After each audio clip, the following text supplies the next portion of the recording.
O next time, huwag pa irali ng yapang, ha? Kung kompleto ka ng gear, pero hindi ka kompleto ng tamang behavior sa kalsada, huwag ka na magmaneho, anak, ha? Diyos ko, Mama Loy, akala ata ng lalaking yan, yung karamihan ng buhaya, sa gobyerno lang matatagpuan. Pero at least ito hindi for the content, no? Talagang dismiss na yung isinampang reklamo laban kay Rufa May Quinto. Sana, Kaya ngayon medyo takot na yung mga artista ngayon pumasok sa mga kontrata. Matagal din nag-stay sa ICU si Ricky, Oo. At ang bilin sa akin ni Ricky, kaya nga yung mga nag-atribida, di ba? Sila pa unang nag-a-announce. Hulaan nyo na kung sino. Sino? Lagi yung sinasabi dun sa napakagandang actress. Bibigyan kita ng Rolex. Yung girl natulog doon sa kwarto ng isang kasama nila na baklita. Paliit ng paliit. Bawat bukas. Paliit ng paliit yung balot hanggang sa magmukha ng kahon ng relo. Yun na. Siyempre, excited yung babae. Naloka mo. Hello mga ka-update. Ito po ang inyong mga lingkod. Ito po si Mama Loy. Ito po si Ate Brena. Ito naman po si Papa O, si OG Diaz. Ano pa nga ba ang lagi inyong inihirit sa amin? Ika mo na! Ay nako, ang ating pagbati muna sa Miss Universe Philippines. Ito nga ito. Yes, ang ating bagong Miss Universe Philippines na si Miss Atisa Manalo ng Quezon Province. True to her surname. Yes. Nanalo siya. Yes. Kaya on her second attempt. Alam mo. Kasi nga last year kasali siya. Mukhang hindi makakalimutan ng ating nagwaging Miss You. Yes. Bakit? Kasi nga nahulog siya sa stage. Nag-trip siya sa stage. Anong trip niya, Mama Loy, magpahulog? Ano bang trip ni Morena?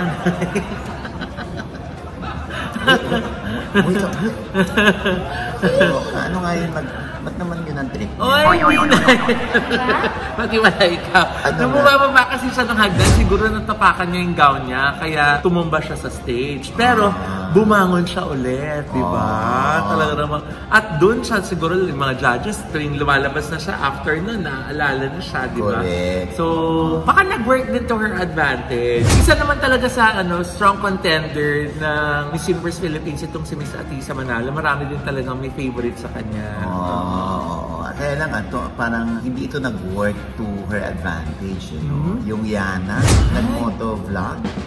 Yung may nakasalubong. Akala ko, kandidata din ba siya?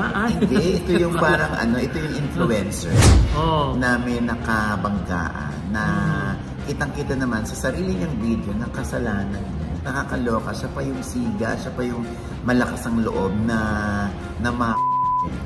parang siya yung nag-overtake sa isang motorista na wala namang kasalanan sa kanya. Siya pa nga nag-overtake. Tapos sabi niya parang bulok yung pick-up. At dahil dyan, di ba na naging persona non grata siya sa Zambales? Yun ang sabi ko. Pero, na-realize niya upon learning na napakarami niyang bashers na mali siya. Kaya naman yung, hindi ko alam, kuya ba niya, yung tatay niya, nag-apologize siya. Through video din, no? Kaya lang yung anak ay mukhang itutuloy yung demanda. Yung anak nung nakabangga niya? They will not take me sitting down. Tapos yung sinasabi pa nila na naka more than 18 million yata yung views ng naturang video sa Facebook. Bakit daw hindi niya din-down or tinitake down yun? 18 million views dun sa account ni Yana?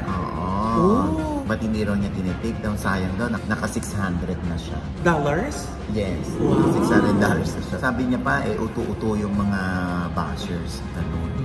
Ay nako, kung sa kanya man yung galing or baka AI lang, hindi naman natin alam, no? Pero alam mo, ang lesson learned dito, dapat huwag natin pairalin ng yapang. Init ng ulo din. Galit. Actually, init ng ulo second place lang yun. Secondary lang yun. Pero, di ba, yung yabang pa, na akala mo ikaw ang tama, tapos, ikaw pa yung may ganang mag-post ng video. Yung pala, ang nakalaban niya, abay, ang laking kumpanya palang pag-aari. Panghakot lang daw yung pick-up na nakita natin parang bulok.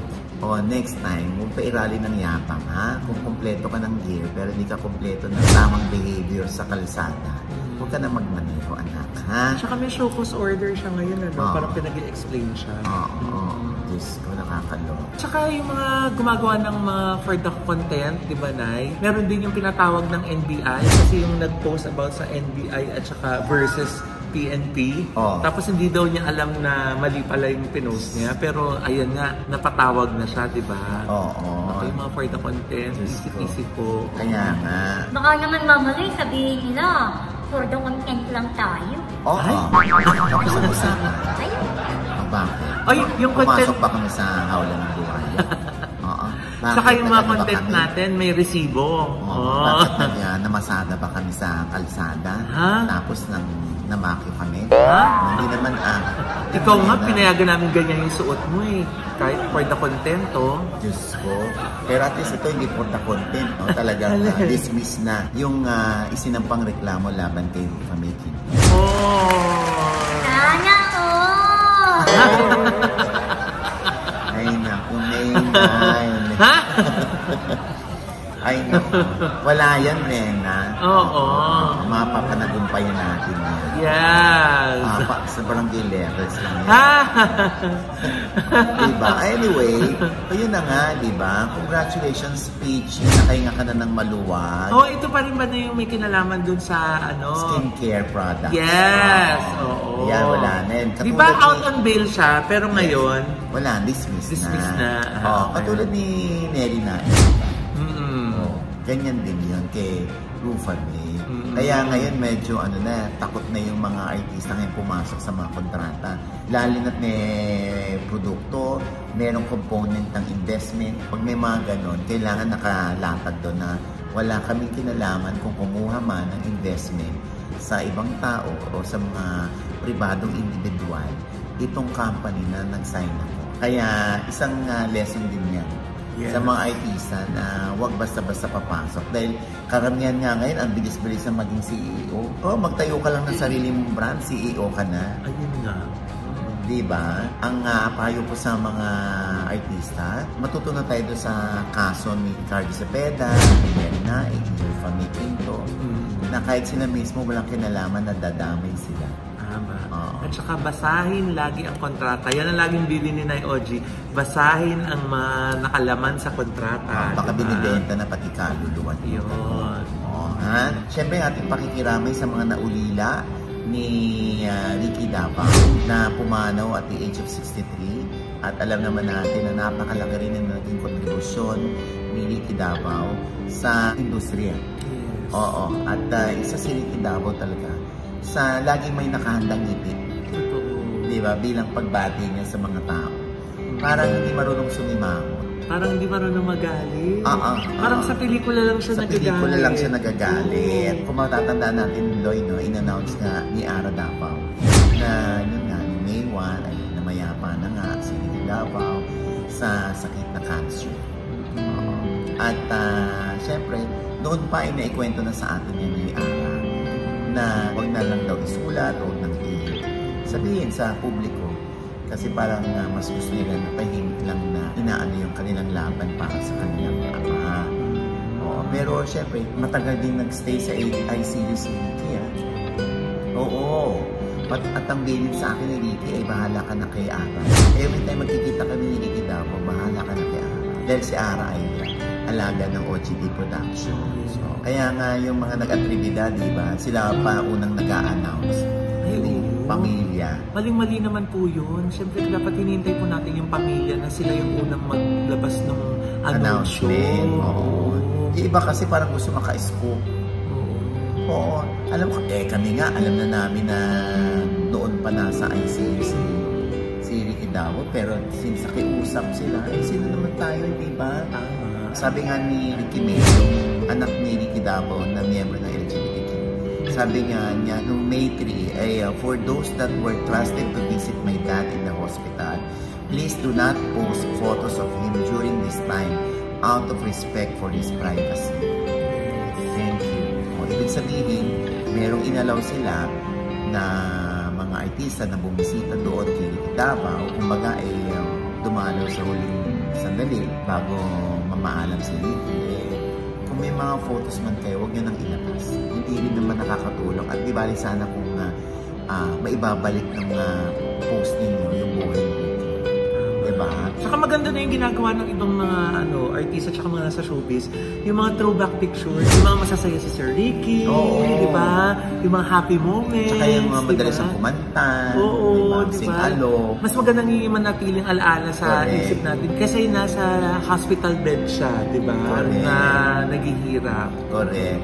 Siyempre, ang aming taos-pusong pakikiramay muli sa mga naulila ni Ricky Davao.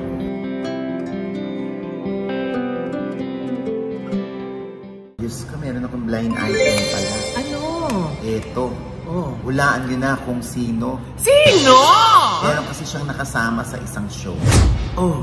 Okay, na isang napakagandang babae. Ay, since siya yung pinaka-main ng show na ito, syempre siya yung may call. Abay, syempre nag-abroad sila, Asian country lang naman. Ay, wow. Tinilig niya lahat. Ay, lagi niyang sinasabi dun sa napakagandang actress. Bibigyan kita ng Rolex. Ay, sosyal. Syempre natuwa naman yan. Tapos sinasabi pa niya, paalala ulit, bibigyan kita ng Rolex, 3.7 million. Ay, 3.7 million? Yes. Wow! Ito na. Parang duda na yung girl. Parang, bibigyan mo ko Rolex. So, nung nasa abroad na sila, yung girl natulog doon sa kwarto ng isang kasama nila na baklita. Ayaw niya doon sa kasi baka tawagin siya, baka katukin siya sa kwarto. Nitong kasama nila, bida. Ay! Ano nangyari? Ito na, panay ang paalala eh. May Rolex ako sa'yo. Ay, Ako nang bahala. Ano nangyari? Nabigay ba ang Rolex? Kita tayo Nandun na sila sa Asian country. Ganun lang ganun. Pero ayaw talaga nung girl. Ayaw nung girl, kaya Bakit? May kapalit ba yung Rolex? Kaya nga natutulog dun sa kwarto ng bakla Tapos pinatawag niya, ayaw niya. Parang nagdadahilan siya. Eto na, isang gabi, kita-kita ulit sila. Doon mismo sa Asian country. Doon, magdi-dinner sila. Halika, mag-dinner tayo dito lahat. Dito ko ibibigay sa yung regalo ko. Ay, bongga. Ito na, nung binuksan na yung may regalo yan. Ang laki-laki. Ay, ganun ba kalaki ang Rolex? Eto na. Ang daming balot. Paliit ng paliit. Ay. Bawat bukas. Ay. Paliit ng paliit yung balot hanggang sa magmukha ng kahon ng relo. Ayun na. Siyempre, excited yung babae. Ano kayo mo? Anong laman? Relo. Ay, naman pala. Di yan yung nabigay yung Rolex. Anong Rolex? Di ba sabi, meron ka sa akin Rolex. 3.7 yan. Anong laman?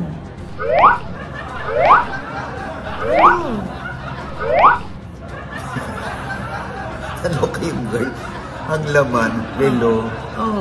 Pero, Hello Kitty. Akala ko ba Rolex? Ito nga, tutsok. Pag niya ng tawa ng tawa yung bidang lalaki. Tawa ng tawa. Kala mo, maisahan mo ako Parang ang laman nung pangungusap na yun Kala mo, maisahan mo ako Hindi ka bumigay sa akin, kaya yan lang. Diba? Sama na ugali talaga. Tumatakbo yan ngayon? Tumatakbo? Ang dami-dami mo tumatakbo doon. Ang ending, pagdating dito, resigned ang girl. Kung mapapansin mo, may mga ibang girls din, pero hindi nagtatagal. So, bida siya, bida. Teka lang, sabi mo may show siya. So ano siya? TV host? Sa akin hindi siya TV host. So kung sa'yo hindi siya TV host? Di ba sa iba TV host siya? Ito rin naman pwede siya maging TV host. Kung tingin mo TV host siya, ganun lang. Depende sa tingin? Depende sa tingin. Pero artista? Sige nga, mag-blind item tayo ng kamag-anak. baka kasi ibang kilalang tao. Artista to, no? Basta Para sa iba, artista siya? Ha? Para sa iyo, artista siya? Anyway, nako, ito naman, malapit na ang eleksyon, Mamaloy. May 12 na. Ating laging bilin sa kanila ay kilatisin pong mabuti kung sino pong iboboto natin. Lagi natin tatandaan na nakasalalay sa mga taong iboboto natin ang ating kapalaran. Kahit huwag na yung kapalaran natin o yung buhay natin, kundi ang kapakanan ng buong bayan. Yes, lalo na ng mga anak natin o pamangkin natin para sa mga walang anak, diba? Importante, lalo na kung boboto tayo ng senador, ay naku, huwag yung basta kilala namin yan, siya na lang. Kilala namin yan, hindi naman yung gagawa ng masama. Sabi nga nila, ang senador ay hindi lang paggawa ng mabuti. Paggawa ng mabuting batas. Yes. Kaya dapat, yan ang ihalal nating senador. Isa sa mga requirement yung mabait, di ba? Pero kung gusto mo, kung mabait, ba't ka tatakbo sa politics? Porque mabait ka, pwede ka tumakbo sa politics. Hindi ba pwedeng mabait ka at the same time mabuti kang tao, punong-puno ka ng integridad at mahal ka mismo ng mga taong nasa paligid mo. Di ba? At ang importante ay kailangan matino na po ang ating buhay. Ha? And with that, mga kaibigan, ito po ang inyong mga lingkod. Ito po si Mamaloy. Mga nanonood po sa amin na hindi pa namin subscriber, please subscribe now na. Click nyo lang po yung subscribe button na nandiyan sa ibaba. At kung naibigan po yung ating episode ngayon, pero kayong komento sa lahat ng aming chika, comment below, click the like button, huwag kalimutang i-click ang notification bell. Dahil pag kinlik nyo kayong unang manonotify, meron kaming latest update. At syempre pa, kanya-kanya namin channel. Yes! Sana manood at mag-subscribe po kayo sa channel ko. That's Mamaloy. M-A-M-A-L-O-I. Nandiyan pa rin po yung vlog namin ni Brenna. Panoorin niyo po. And of course, thank you so much to Envy Skin Beauty and Wellness Center for our skin, face, body, and wellness. Nandiyan po sila sa Mother Ignacia sa tapat lang po ng ABS-CBN sa Gandhi Update. Thank you po. Ayan, kita mo na nag-glow ang ating skin kahit konti ang ilaw, di ba? Of course, Gorgeous Smile Dental Clinic at ang aming mga salamin po from Ideal Vision. Thank you so much, Doc Jessica D. At yung mga ikakasal po dyan or may debut or mag-celebrate ng birthday, i-visit nyo lang po ang www.lavidaevents.com ni Mamaloy. Thank you so much! Yes, Brenna. Yes, hello mga ka-update. Follow naman po ng aking FB page. At Brenna po, M-R-E-N-A. Yes. At syempre pa ang aking panayam naman kay Miss Carla Estrada. Oh. Yes, sa OGDS Inspires. At yung pagiging nanay niya sa kanyang 4 na anak at yung pagiging solo parent niya. Yes. Single mom. Nasabi mo lang yung Mother's Day na rin sa May 11. Yes. Happy Mother's Day po. Hi! Birthday mo yun? May 11. Ano ngayon? Birthday mo? At sige nga, anong meron? Mababago ba ang survey sa Senado? Ha? Happy birthday, Brenna! Actually, gusto lang talaga niya sabihin sa mga ka-update na birthday niya. Oh. At ang wish nga ni Brenna ay sana makapasok sa top 12 si Kiko Pangilinan. Yes! Si Bam Aquino. Yes! O yung iba nating friends na nandiyan na sa survey. Yes! Yung mayor ko! Sino mayor mo? Mayor Amy Calixto, piano! Yes! Sino po, kuya? Vice mayor mo? Mark Calixto! Oh! Sabi ko naku, regalo ka na naman kay Amy Ortiz. Ha? Nakakaloka ka. Diyos ko, nakakaloka ka. Anyway, ayan na. Siyempre, galing din kami kay Sol Aragones na tumatakbo namang governor ng Laguna. Yes. Ayan, Diyos ko po, eto po, ayan, diba? Diyos ko, first time po sumampa ng entablado ng libre. Kasi nga, dapat ang libre, Uy, lagi tayo libre kay Ma'am Lenny libre. Hindi, pagsasampa ka ng entablada, masarap ikampanya yung taong gusto mo dahil naniniwala ka na napakatino ng ini-endorse mo. Kaya si Sol Aragones, bilang governor ng Laguna, hindi po kayo nagkakamali. Promise. Siyempre, andyan na yung kaibigan natin bilang tumatakbo ng vice governor, si Jem Castillo. Ay! Ang may bahay ni Mayor Amante. Yes! Diba? Yan, ng Laguna din. Siyempre pa, sa May 18 ako. Yes! Kami po ni Mama Loy ay naririyan sa Lumiere Music Hall para sa premiere or sa film showing, advanced screening po ng How to Get Away from My Toxic Family. Yes. Sa mga nandyan po kami at meron po tayong photo op tsaka Q&A ng konti para sa movie na bagay po sa mga nag-abroad nating kababayan na bumubuhay din ng mga pamilya ito. I'm sure makaka-relate kayo sa pelikula yan. At yan ay sa tulong na rin ng ating kaibigan si Oliver Carne at si Tamerlane Mopian. Yes, May 18 po yan. Sa mga gustong bumili ng tickets, ayan mag-email lang kayo sa howtogetaway.toxicfamily@gmail.com. Magbaon kayo ng tissue. Yes, oo. At syempre, nag-sponsor dyan ang RCC Staffing Solution USA. Yes! Romer Gutierrez. So, yung mga teachers natin dito na dinadala niya sa New York, kung feeling nyo qualified kayo, pwede kayo mag-PM sa RCC Staffing Solution USA. Mga teachers na gusto magtrabaho sa Amerika. Sa iba't ibang panig ng Amerika po, dinideploy nila. Isa pang sponsor natin dyan ng White House Care. Yes, para naman sa mga nurse na NCLEX passers. Ayan. Mas maganda yun. Meron silang US visa. Oo. Yung gusto magtrabaho naman dyan sa New York din. Ayan. Care of Maring Hi, Miss Rose!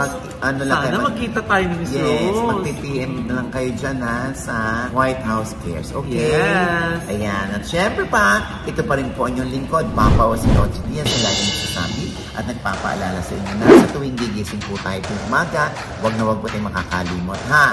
Magpasalamat sa Panginoon dahil tayo kanyang ginising. Ibig sabihin, may mission pa rin po tayo sa buhay. Sabay sabi, every gising is a blessing! At ano pa nga bang lagi niyong inihilig sa amin? Chika mo na! Dali! Ayan, syempre, dito si Brenna nandito. Dito rin si Jegson. Asan? Jex! Hello! Ayun. Hi, Jex! Hi, Princess! Ay, si Princess, ay, kasama yung anak niya. Hi, halika rito. Naku, si Consi yan. Yes. Naku, si Consi. Andito pala. Halika, Consi. Halika. Yan. Naku, Diyos ko, chikain mo naman kami ng konti rito, no, Consi. Ay, ang gwapo, Okay, yun lang, wala na si Brenna. May gwapo na eh. Diyan ka lang sa likod, pero dito ka, Brenna, dito ka, Brenna, Yan, moment ni, yan, no? Ayan, Konsyal Iggy, Revilla. Hi, Consi! Alam mo, Revilla. Yeah. Diba? Parang, ano ba to, anak ni Bong Revilla? Hindi po, kamukhang-kamukha lang. Yeah. Pamangkin po ito ni Bong Revilla, si Iggy. Iggy ba Iggy? Iggy po, Iggy. Iggy. Ayan. Siyempre. Ito naman si Igit. Grabe, yan yung sa puwet. Diyos ko, nakakalokan. Anyway, ayan. Siyempre, ang kanyang ina ay kaibigan natin. Yes! Pumasyal-pasyal lang tayo dito kay Princess. Nakita pa natin itong ang kanyang anak. Yes! Si Miss Princess Revilla. Yes! Na dati sa Blusang Itim Part 2. Yes! Si Snooki. Si Snooki Sir na. Tapos yung Part 2, si Miss Princess Revilla na. Ay, Princess, pwede ka ba maimbitahan? Ayaw ni Princess Ay, anak na lang niya. Nahiya eh. Ito si Iggy. Naku, siya yung konsihal, second termer na dito sa Imus, Cavite. Yes! Napakasipag. Kita mo naman na namumulan na. Grabe. Namumulan si Consi. Tuloy po kasi yung ikot po namin. So, dahil sa sobrang init, sa tindi ng panahon ngayon, napakainit. Anong ginagawa ninyo? Ang sakit sa bumbunan? Every day po, nagko-focus po kami sa mga barangay, Turkey, para makamusta rin po namin yung mga constituents po namin dito sa lungsod ng Imus. At syempre po kahit mainit, napakainit din po ng pagtanggap po sa amin. Sanay na sanay si Iggy, Second termer na di syempre, sasabihin nila, naku, kaya lang naman nanalo yun dahil pamangkin ni Bong Revilla, o apo ni Ramon Revilla Sr. o anak ni Princess Revilla. Baka naman dahil doon. Pero ikaw ba, bilang gusto mong mapalayo doon sa Revilla, na hindi mo magawa, ano naman yung nagawa mo para lang yung patunayan sa sarili mo na kahit Revilla ako or kahit isa akong Revilla, kaya kong gumawa ng sarili kong pangalan. So ano na bang mga batas ba yun? Resolution o ordinansa? Ordinansa po. O ano na ba nagawa mo sa Imus? May napatupad po nating ordinansa po, isa po sa pinaka-importanting ordinansa ng aking grupo. Ito po yung pagtataguyod po ng the Charter of the City College of Imus. Opo, sa sobrang tagalong city ang ating lungsod, ngayon lang po tayo nagkaroon ng nakapagpasa ng ordinansa na magkakaroon na po kami ng sarili naming lokal na kolehiyo. Wow! O sandali muna. So ano ang pangalan nito? The City College of Imus. Ibig sabihin kailangan lehitim mo taga-Imus ang mag-aaral doon? Hindi po. May mga pinag-usapan po kami ng aming mayor sa ordinance. So ang balak po namin, 70% po na pwede po mag-aral ay unahin po ang Imusenyo. Tapos 30% po pwede po sa ibang lungsod. O hindi may ibang lungsod, ibang bahagi ng Cavite. Yes. Ayan, taray. O ikaw ang principal author niya? Yes. Maganda po dito, pagka na-accredit na po siya ng CHED, mapapatayo na po namin yung gusali. Pag meron na po tayo City College of Imus, magkakaroon po ng access ang Imusenyo ng libreng kolehiyo. Wow! Libre! Libre po. Yeah! Oh my God, nakakaloka. Pati, baka naman meron pang paalmusal yan, pabaon, wala pa school supplies. Tsaka baka po isipin ng tao, pangako po, hindi po, ano po to, napatupad na po natin. Napasa na. Antayin na lang po natin siya. Hindi po pangako yun. So yung isa po sa pinakamagandang nagawa ko lang. Very proud ako masabi. Yes. Kaya dapat talaga bigyan pa natin ng chance sa second term itong si Councilor Iggy, di ba? Para masigurong mababantayan, di ba na? Yung pagpapatupad nitong batas na to. So, okay. So, ito ba'y nakatayo na? Hindi pa? Hindi pa po. Hindi pa. So, merong, kumbaga, may lote na para dito. Yes. Sa Malagasang 1G po namin siya balak patuloy ng aming napakasipag na mayor. Di ba? So, okay, so bukod dito, dahil naka-isang termino ka na, ano pang nagawa ni Iggy Revilla Ocampo? Yung isa po nating nagawa, yung granting recognition po sa ating mga graduate na Imusenyo na nag-graduate po sa iba't ibang kolehiyo o university sa Pilipinas na meron pong Latin honors. Ano po ba yung Latin honors? Ito po yung cum laude, magna cum laude, summa cum laude. Pagka nag-graduate po sila, bibigyan po namin sila ng recognition at syempre magkakaroon po sila ng cash grant sa ating local city board. Wow! Pwede ka po Mrena. Pwede si Mrena doon kasi si Mrena magna eh. Magna? Magnanakaw na. Ninakaw niya yung mga mangga sa puno. At saka dahil nga ang baba ng puno, abot na abot lang yan. Oo. Namitas ako eh. Diyos ko, akala ko mangga. Mukha niya yung nakaw. Okay. So, ikaw, pag nakikita ka ng mga tao, lalo na pag nakakasama mo ang iyong Tito Bong Revilla, ano yun, pagkakamalan ka bang anak mo? Anak po, pagkakamalan po kong anak.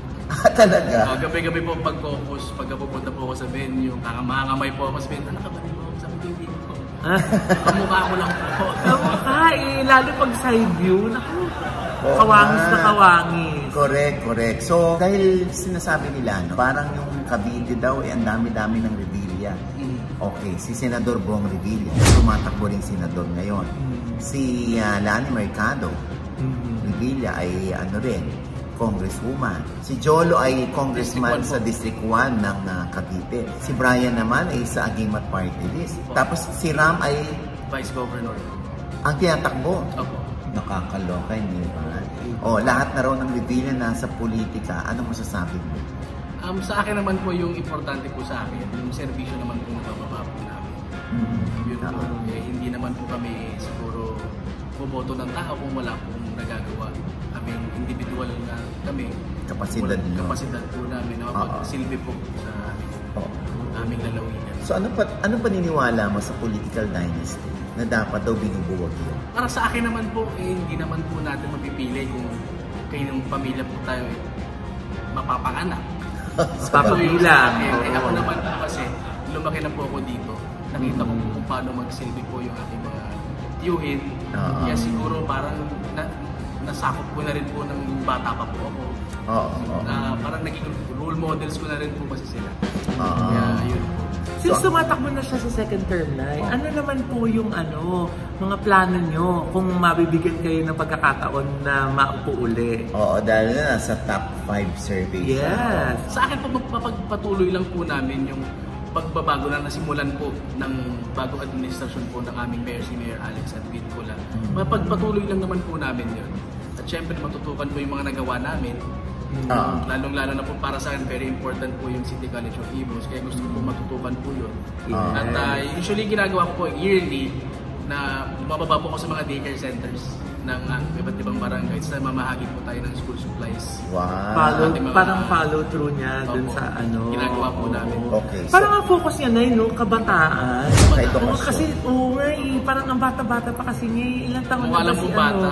33 na po. 33 ka na? Mukha lang 21. Talaga? Ito nga, Diyos ko, napagkamalang hiningan to ng ng ID. Oo, bakit? Isa 20%. Sabi, no, wala pa 60. Ha? Ilang taon ka na ba, Mrena? 35. Ha? 35. 33? 35? Anong nangyari? Tinan mo. Sabi ko, okay, ang tanong ko sa iyo ngayon, ano naman ang bilin sa iyo ng nanay mong si Princess Revilla? Pakatatag lang po at syempre alagaan kung paano po kami magsilbi sa taong bayan. Yun lang naman po, very simple lang na kayang-kaya talaga namin gawin po lahat. Oo, tsaka wala, alam, sa totoo lang, kilala naman namin yung nanay nito. Ay, oo, wala naman, parang, di ba lagi nila sinasabi, nako, ano lang yan, baka mangurakot, ganyan. Pag nalaman niya isa-isa, Diyos ko, nakakaloka. Noon pa naman, wala pa naman sa politika itong si Iggy, kumbaga, meron na sa buhay si Princess. At saka hindi nila habol na yung yung fame, di ba? Kasi nga, tingnan mo, di ba? Iniwan ni Miss Princess ang show business para tumutok sa pamilya, di ba? So, ang tanong, kumusta na ang love life ni Iggy? Wala po. Ang unahin ko po muna siguro yung trabaho ko muna. Pag may dumating, pag binigay po ni Lord, pag may pinakilala po kayo sa akin. Ay, ayun na! Kilala mo na ba to? Ha? Opo! Pwede mong tadyakan.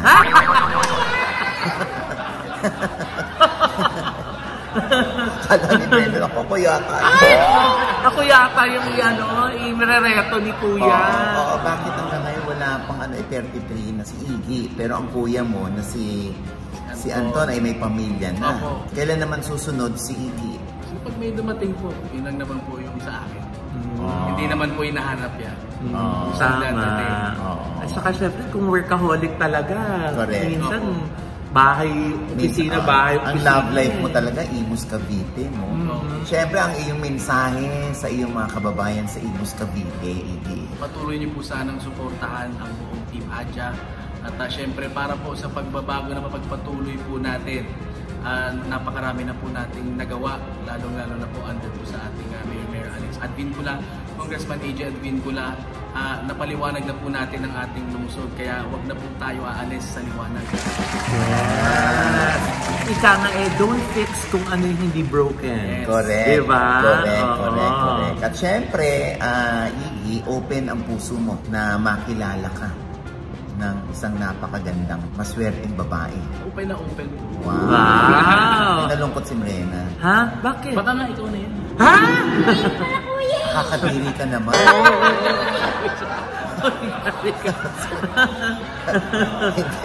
Ay, Iggy, maraming salamat sa iyo, ha. Ito mo, hinatak lang natin. Yes! Ayan, Iggy, anong number mo sa balota? Number 31. 31 sa balota bilang konsehal ng Imus Cavite. Yes! Ayan. Ay, naku, syempre, lahat ito gustong gawin, ano? Oh. Ano pa nga ba?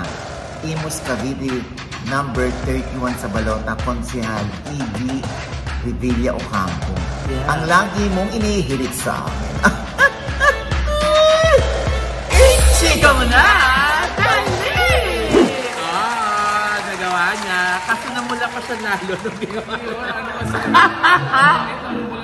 Ganun talaga mga mestizo pag nainita namumula, no? Ba't si Mrena? Ba't si Mrena? Hindi, tampal-tampalin mo. Gusto mo ba, Mrena? Nakakaloka na ako ng mangge. Oo nga, kasi naman baba, abot na tanim niya ng lolo niya. Oo. Ni Oo. Senator Ramon Revilla. Oo, matagal na, nakakaloka. Ang baba ko talaga sumasayod na kaya naman to si Ano ka Mrena. nga? Maritas ka nga, maritas ka na. Alam mo yung mangga dyan! Andyan yung mangga! Wala dito sa loob! Diyos ko, parang may buto ko nakapag. Wala!